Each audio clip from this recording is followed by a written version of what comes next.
আসসালামু আলাইকুম। আশা করি আপনারা সবাই ভালো আছেন। আজকে আপনাদের জন্য আরেকটা নতুন ভিডিও নিয়ে এসেছি। আশা করি আপনাদের কাছে ভালো লাগবে। আজ আমরা দেখব জিও ব্যাগে আতা গাছ লাগানোর সহজ পদ্ধতি। ছাদ বাগান কিংবা বারান্দায় খুব অল্প জায়গায় কিন্তু আপনি চাইলে ফলের গাছ লাগাতে পারেন। তাদের মধ্যে আতা গাছ এমন এক ফল গাছ যেটা যত্নে রাখলে খুব দ্রুত কিন্তু ফলন দেবে। আমরা আমাদের ছাদ বাগানের জন্য মাত্র 200 টাকা দিয়ে একটা আতা গাছের চারা কিনে এনেছিলাম। প্রথমে এনে কিন্তু আমরা গাছটা লাগিয়ে দেইনি। এই যে দেখতে পাচ্ছেন পলিথিনের মধ্যে আমাদের গাছটা রয়েছে, এই গাছটা কিন্তু আমরা প্রথম দিকে এই পলিথিনের মধ্যে রিপোর্টিং করেছিলাম। এখন যেহেতু গাছটা বড় হয়ে যাচ্ছে, তাই ভাবলাম একটা বড় জিও ব্যাগে এখন রিপোর্টিং করলে খুব ভালো হবে। এর জন্য আমরা এখানে মোটামুটি 35 গ্যালনের একটা জিও ব্যাগ কিনে এনেছি। এখানে মোটামুটি 75 কেজির মতো মাটি আটে। তো এখানে আমরা খুব ভালোভাবে মাটিটা তৈরি করে নিয়েছি।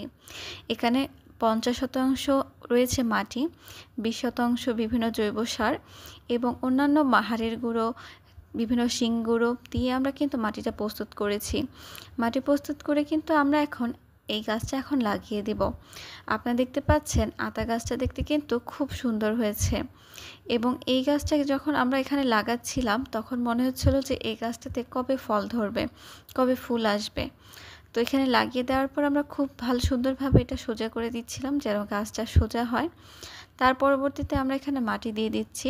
এখানে কিছুটা কাদা মাটি দিয়ে আমরা লেপে দিচ্ছি যেন গোড়াটা শক্ত হয়, গাছটা যেন সরে না যায়। আর পরবর্তীতে আমরা এর উপরে কিন্তু মাটি দেব।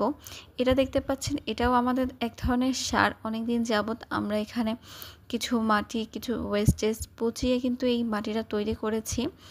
এখন মোটামুটি এখানে আমাদের পাটি দেওয়া হয়ে গেছে। পরবর্তীতে যখন আমরা গাছে দেখব যে ফুল আসছে বা গাছের গ্রোথ আরও ভালো হচ্ছে, তখন কিন্তু আমরা আবার ভালো পরিমাণে মাটি দেওয়ার চেষ্টা করব। আর গাছ লাগানোর পরে অবশ্যই কিন্তু ভালো পরিমাণে পানি দিতে হবে যেন গাছটা এড়ে না যায় বা কোনো দিকে হেলে পড়ে না যায়। অবশ্যই আপনারা চেষ্টা করবেন গাছ লাগানোর সাথে সাথেই গাছের গোড়ায় পানি দিয়ে দিতে। এতে কি হয়, গাছটা শক্ত থাকবে, কোনো ধরনের কোনো অসুবিধা হওয়ার কথা না। আমরা এই পর্যন্ত যতগুলো গাছ রিপোর্টিং করেছি এবং এভাবে পানি দিয়েছি, পরবর্তীতে আর কোনো ধরনের কোনো সমস্যা হয়নি। আমরা সম্পূর্ণ গাছগুলোই ভিজিয়ে দিচ্ছিলাম যেন গাছটা সতেজ দেখা যায়। তো আমরা খুব ভালোভাবে এই গাছটা এখন বেঁধে দিয়েছিলাম। তো এখানে দেখতে পাচ্ছেন রিপোর্টিংয়ের ডালের যে পলিথিনটা বাঁধা ছিল, সেই পলিটা আমরা এখন খুলে দেব, কারণ এই পলিটা যদি অনেক দিন লাগানো থাকে সেক্ষেত্রে কি হয়, দেখা যায় রিপোর্টিং বা গ্রাফটিংয়ের জায়গাটা কিন্তু খুব সমস্যা হয়। যার কারণে আমরা এই জায়গাটা খুলে দিলাম। এখন আমরা দড়ি দিয়ে খুব সুন্দর করে বেঁধে দেব।